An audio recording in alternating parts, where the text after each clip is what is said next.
গোৱালপৰীয়া লোকগীতৰ এক চিৰপৰিচিত নাম কোকিলা চৰকাৰ। গোৱালপৰীয়া লোকগীত বিচ্ছেদ গীতৰ জনপ্ৰিয় কণ্ঠশিল্পী কোকিলা চৰকাৰে শনিবাৰে হগুনমাৰী গাঁও পঞ্চায়তৰ চাইকেল বিতৰণী অনুষ্ঠানত পঞ্চায়ত সভাপতি আটোৱাৰ হুছেইনৰ আমন্ত্ৰিত শিল্পী হিচাপে গোৱালপৰীয়া লোকগীত বিচ্ছেদৰ গীত পৰিৱেশন কৰি ৰাইজক আপ্লুত কৰি তোলে।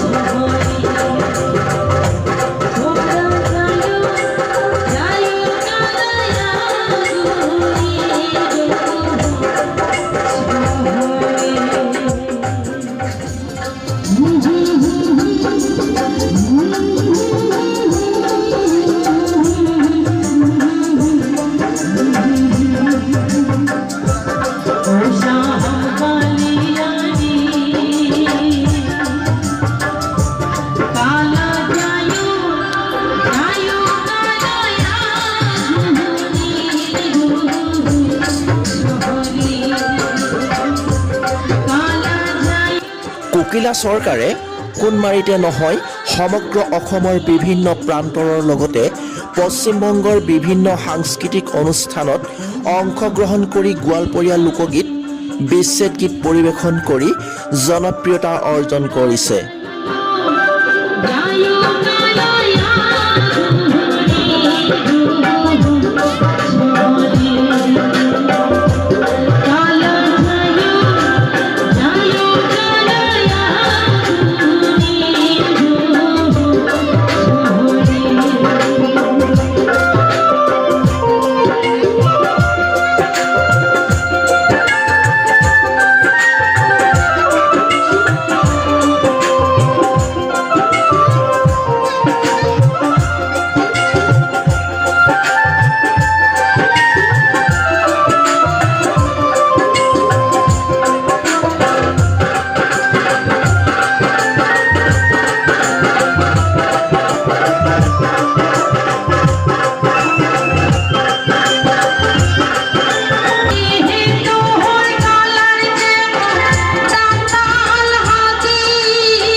তাৰোপৰি কোকিলা চৰকাৰ বিখ্যাত গায়িকা হিচাপে স্বীকৃতি লাভ কৰা পৰিলক্ষিত হৈছে। বিলাসীজুদ্দিন আহমেদৰ ৰিপৰ্ট, হেল্ল' অসম। আপোনালোক মগ্ন হৈ থকা বুলি এটা অভিযোগো উঠিছে। তাকে আচলতে মই এইখিনিতে ক'ব বিচাৰিছোঁ যে আমি মগ্ন এইকাৰণে হৈ থকা নাই, কাৰণ আজি কিমান দিনৰ আগতে আছুৱে যিখন সমদল ইয়াত উলিয়াইছিলে জাজেছ ফিল্ডত, তাত মই, মোৰ মা মলয়া গোস্বামী আমি গৈ তাত ধৰ্ণা দিছিলোঁগৈ। কেবৰ বিৰুদ্ধে আমি ধৰ্ণা দিছিলোঁগৈ। ফিল্ডত আমি বহি মোৰ মায়ে তাতে বক্তব্য ৰাখি দাঙি ধৰিছিলে। গতিকে তাত মই মৌন হৈ থকা আচলতে কথা নাই, তেনেকুৱা কথা নাই। মই নিশ্চয় এইকেইদিনত মই আন্দোলনত যাব পৰা নাই, কিন্তু সেইটো অৰ্থ এইটো নহয় যে মই অসমীয়া ৰাইজৰ লগত নাই, কাৰণ মই নিজে এজনী অসমীয়া ছোৱালী আৰু অসমখন মোৰ ঘৰ। অসমীয়া আৱেগ অনুভূতি মোৰ মাজত আছে। অসমীয়া ছবি কৰোঁ, ৰাইজে আমাক বনাইছে, অসমীয়া আৰ্টিষ্টক আমাক ৰাইজেই বনাইছে। গতিকে মই নিজেও ৰাইজৰ হকেই মাত মাতি যাম। আৰু এইখিনিতে মই একদম হাতযোৰ কৰি চৰকাৰক অনুৰোধ জনাইছোঁ যাতে আপোনালোকে অসমীয়া ৰাইজৰ লগত আলোচনা কৰি কথা পাতি অসমীয়া ৰাইজৰ যাতে আৱেগ অনুভূতি বুজি পেলাই যাতে আপোনালোকে আগবাঢ়ে আৰু তেওঁলোকৰ যিটো আমি নিজে মই যিখিনি আমাৰ আজি ইম'শ্যন জড়িত হৈ আছে সেইখিনি যাতে আপোনালোকে বুজি পায় আৰু তেনেকৈ যাতে আপোনালোকে ডিচিশ্যন লয়, মই আপোনালোকক কৰজোৰে অনুৰোধ জনাইছোঁ।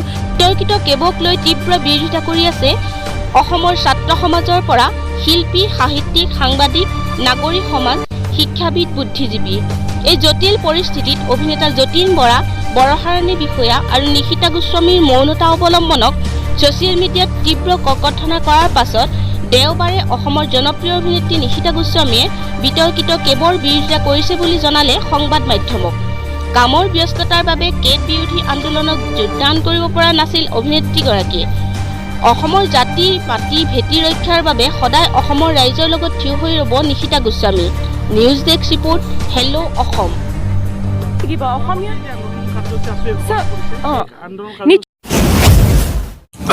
এই সত্যৰঞ্জন বৰা যে ই এজন মহাপাগল। ই যে আমাৰ মুছলমানৰ লগত ইমান লাগি আছে, ইয়াৰ কাৰণটো কি? ই কোৰাণৰ বিষয়ে কি জানে? আমি কোৰাণক ওচৰলৈ যাবলৈ ভয় কৰোঁ, কোৰাণৰ আমি ভালকৈ আমি হেৰিয়ে নকৰোঁ। ই কোৰাণৰ বিষয়ে যে ই ভিতৰত সোমাই পেলাই অসমীয়াত পঢ়ি পেলাই সি কি পাইছে? ই আমাৰ মুছলমানৰ কাৰণে এইটো কি বিভাজন আনিব বিচাৰিছে হিন্দু মুছলিমৰ মাজত, বা আমাৰ যিটো অসমত মিলা প্ৰীতি আছে, ই এইটো ইমান মিছা বুলি কেনেকৈ ক'ব পাৰিছে? ই বিজেপি নেতাৰ কাৰণে ক'ব পাৰিছে। ই বিজেপিত অহাৰ পিছত তাৰ আগত কি কৰিছিলে সি? ইয়াৰ মানে কি ই মহা পাগল হ'ল আৰু ইয়াৰ কাম নাই। ই অকল হিন্দু মুছলিমৰ মাজত এইবোৰ বিবাদ আনিব বিচাৰি আছে। পুনৰ বিজেপি নেতা সত্যৰঞ্জন বৰাৰ বিৰুদ্ধে গৰ্জি উঠিছে একাংশ মুছলিম সংগঠনে। ইছলাম আৰু কোৰাণৰ কলংকিত নামৰ গ্ৰন্থখনত ইছলামৰ বিৰুদ্ধে অপব্যাখ্যা কৰাৰ পিছতেই উজনিৰ পৰা নামনিলৈ সত্যৰঞ্জন বৰাৰ বিৰুদ্ধে ঠায়ে ঠায়ে প্ৰতিবাদ। আমি স্পষ্টকৈ সকীয়াই দিব বিচাৰিছোঁ যে ভৱিষ্যতে আৰু আমাৰ মুছলমানৰ ধৰ্মগ্ৰন্থক লৈ যাতে কোনোদিনে এনেকৈ বিৰূপ মন্তব্য নিদিয়ে। আৰু প্ৰকৃততে ক'বলৈ গ'লে সত্যৰঞ্জন বৰা আচলতে লুকাই থকা মানুহ আছিলে। সি ভাবিছে মই মিডিয়া নিউজ চেনেলত তেনেকুৱা হয় পপুলাৰ হ'ম, গ্লেমাৰ হ'ম। আচলতে তাৰ সেইটো উদ্দেশ্য। ইতিমধ্যে কেইবাখনো থানাত সত্যৰঞ্জনৰ বিৰুদ্ধে গোচৰ ৰুজু কৰা হৈছে। কিন্তু লক্ষণীয় কথা যে নিৰপেক্ষ দেশত সাম্প্ৰদায়িক মন্তব্য কৰাৰ পিছতো আৰু এখন ধৰ্মগ্ৰন্থৰ বিতৰ্কত সোমাই পৰাৰ পিছতো সত্যৰঞ্জন বৰাৰ বিৰুদ্ধে কোনো ব্যৱস্থা গ্ৰহণ নকৰাত পুনৰ ক্ষোভিত হৈ পৰিছে শিৱসাগৰৰ দেওপানী যুৱ সমাজ। দেওপানী যুৱ সমাজৰ নেতাকৰ্মীৰ ভাষ্যমতে বিজেপি চৰকাৰে সত্যৰঞ্জন বৰাক ৰক্ষণাবেক্ষণ দিয়া বুলি দাবী কৰে আৰু মুছলমান সমাজ তথা পবিত্ৰ ধৰ্মগ্ৰন্থ কোৰাণক লৈ ভৱিষ্যতে কোনো ধৰণৰ মন্তব্য নকৰিবলৈও সকীয়াই দিয়ে। লগতে সত্যৰঞ্জন বৰাক পাগল আখ্যা দিয়া আৰু অনতিপলমে সাম্প্ৰদায়িক বাতাবৰণ বিনষ্ট কৰা সত্যৰঞ্জন বৰাক গ্ৰেপ্তাৰ কৰি জেল হাজতলৈ প্ৰেৰণ কৰাৰ দাবী জনায় সংগঠনটোৱে। জেলেকীৰ পৰা হাফিজ আলীৰ ৰিপৰ্ট, হেল্ল' অসম। তাক অতি শীঘ্ৰে গ্ৰেপ্তাৰ কৰি জেল হাজতলৈ প্ৰেৰণ কৰিব লাগে।